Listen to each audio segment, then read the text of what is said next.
Welcome back to another video. In this video, we are going to solve this problem that 3 multiplied by 12 divided by 3 multiplied by 12. We are going to solve this by using the rule of PEMDAS. So most of people do this wrongly. Most of people do that. First of all, they multiply 3 with 12, that's equal to 36, and then they multiply 3 with 12, then it's 30 divided by 36.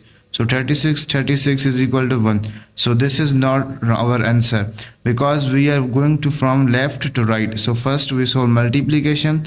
Let's see how we can solve this. So first of all, we solve multiply. So 3 multiplied 12 is equal to 36.